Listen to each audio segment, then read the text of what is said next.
विद्यार्थियों, आज हम बीए प्रथम वर्ष इतिहास के द्वितीय प्रश्न पत्र के अंतर्गत भारतीय संस्कृति पर पाश्चात्य प्रभाव का आकलन करेंगे। भारतीय संस्कृति पर पाश्चात्य प्रभाव किन माध्यम से हुआ, इसके विषय में चर्चा करनी हमें समीचीन प्रतीत होती है। पहला, अंग्रेज शिक्षा का प्रसार।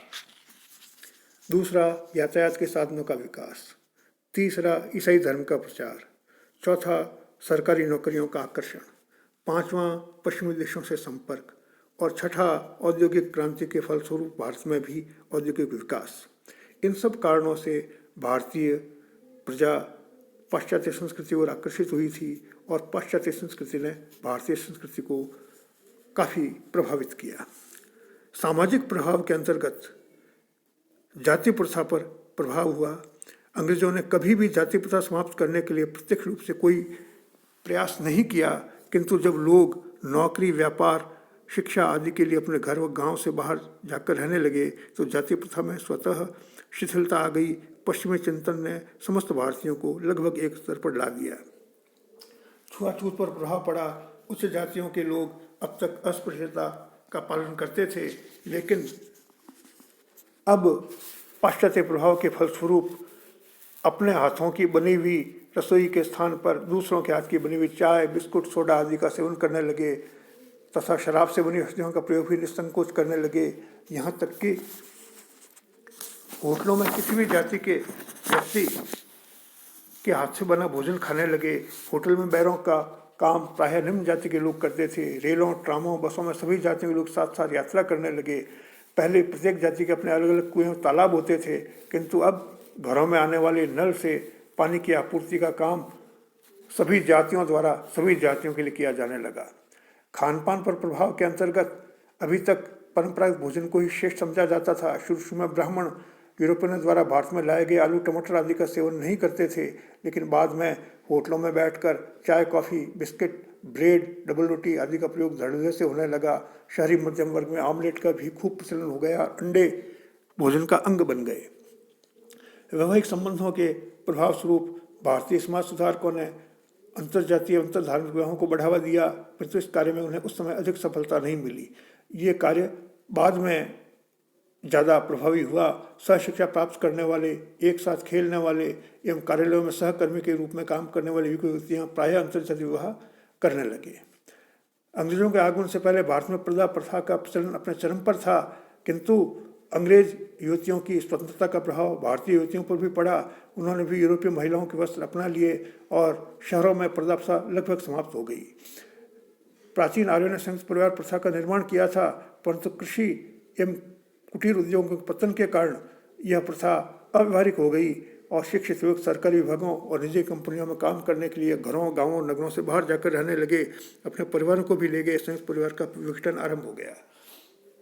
पाश्चात्य शिक्षा के कारण हमारे धार्मिक विश्वासों में क्रांतिकारी परिवर्तन हुए। ईसाई शिक्षकों एवं धर्म प्रचारकों ने भारतीय धर्म की जमकर खिल्ली उड़ाई और हिंदू धर्म में विकसित चल रही निम्न जातियों के बहुत से परिवारों को बराबरी का लालच देकर ऐसा ही बना लिया। इससे प्रभावित होकर बहुत से हिंदुओं ने हिंदू धर्म की रूढ़ियों का विरोध किया और राजा राम मोहन राय, केशवचंद्र सेन, स्वामी दयानंद सरस्वती, स्वामी रामकृष्ण परमहंस, स्वामी विवेकानंद आदि विचारकों ने हिंदू धर्म के भीतर सुधार की प्रक्रिया प्रारंभ की और भारतीयों में अपने धर्म और अध्यात्म की विरासत के प्रति विश्वास, उत्साह एवं गौरव उत्पन्न किया।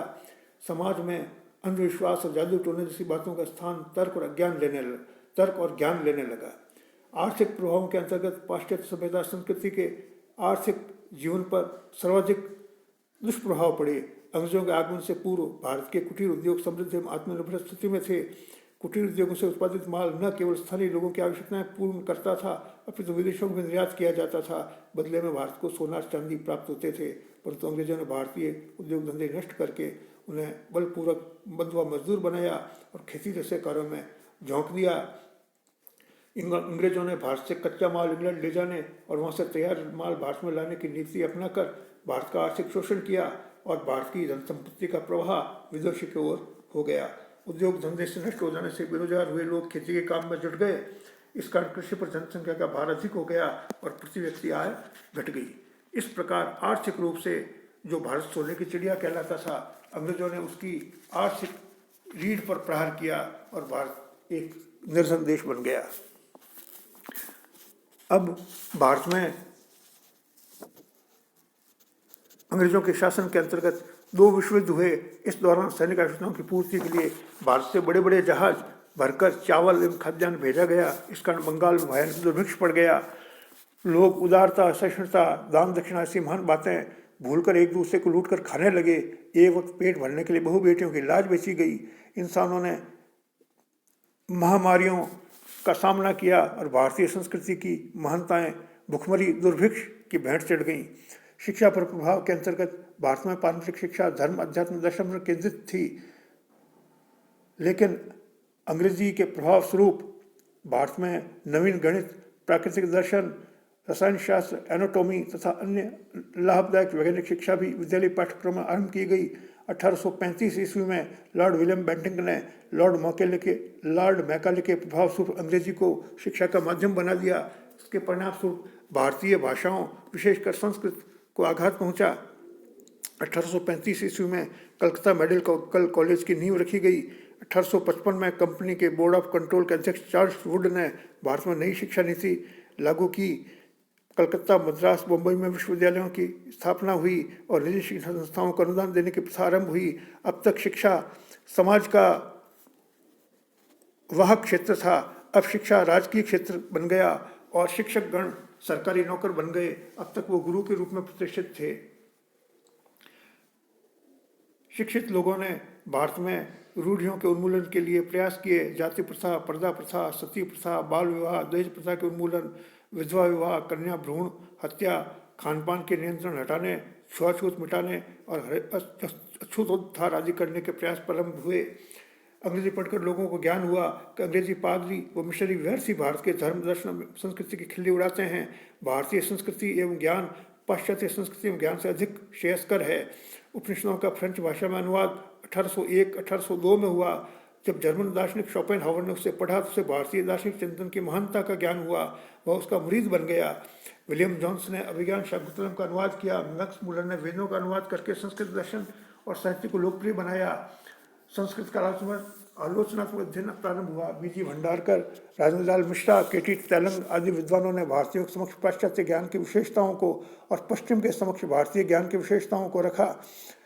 दयानंद सरस्वती, ईश्वर चंद्र विद्यासागर, केशव चंद्र सेन, विवेकानंद, महादेव गोविंद रानडे, दादा भाई नौरोजी आदि बुद्धिजीवी इस नवजागृत भारत के प्रमुख सुधारक थे। और अंग्रेजी रहन सहन भारतीय जीवन में प्रवेश कर गया। भारतीय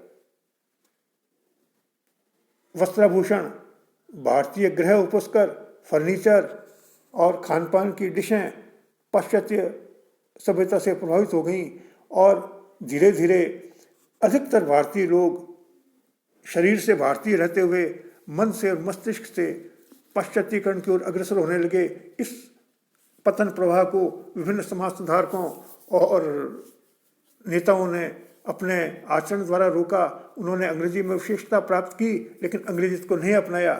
लेकिन आज हम पुनः इस समस्या से दो चार हो रहे हैं। इसके विषय में हमें विचार करने की आवश्यकता है। प्रिय विद्यार्थियों, इसी के साथ आपका प्रथम वर्ष इतिहास के द्वितीय प्रश्न पत्र का पाठ्यक्रम भी संपूर्ण होता है। यह अंतिम पाठ्य बिंदु था। धन्यवाद।